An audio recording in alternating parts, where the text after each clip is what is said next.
এই দাদারে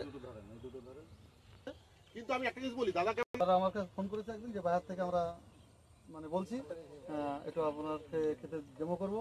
তো ওনারা আসলেন 16 তারিখে, ফার্স্ট 16 তারিখে আসলেন। 16 তারিখে এসে আমার বললেন একটু ডেমো করবো। আমার তাড়া ছিল সেদিন, শুক্রবার ছিল।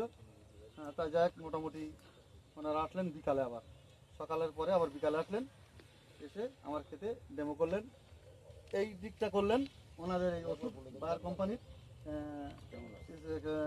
ক্যামোলাস, আর হ্যাঁ এই ক্যামোলাসটা স্প্রে করলেন। ঠিক আছে, হ্যাঁ এই দিকটাকে এই পোর্শনটা ঠিক আছে। যে আমার বললো কতটা জল যাবে, আমি বললাম এই জল যাবে, সেই জলে ওনারা স্প্রে করলেন, আমি করলাম।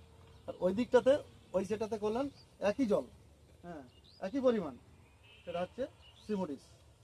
তাই দুটোর পার্থক্য আমি বুঝলাম যে আমি এতে মানে গুঁড়ো পোকা দেখিনি, মানে তারপরে ফল ছিদ্র তো দেখিনি, আর সব থেকে মেন যে গাছ পুরো পরিষ্কার, গাছটা পুরো পরিষ্কার।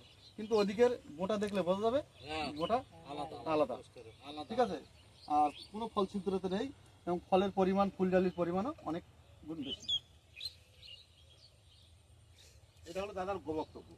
এবারে আপনাদের, যদি আমরা এখনো আছি, আমরা আপনাদের মাঠে থাকবো, আমরা বিক্রি করার জন্য এখনো পর্যন্ত যাবো না। আরও যদি কারো মনে হয় যে আমার জমিটা দেখতে চাই, তারা আমাদের ওই সুপারভাইজার আছে, আপনাদের পিয়ার আছে, তারা লিখবেন, ওরা সময় মতো এসে আপনাদেরও করবে।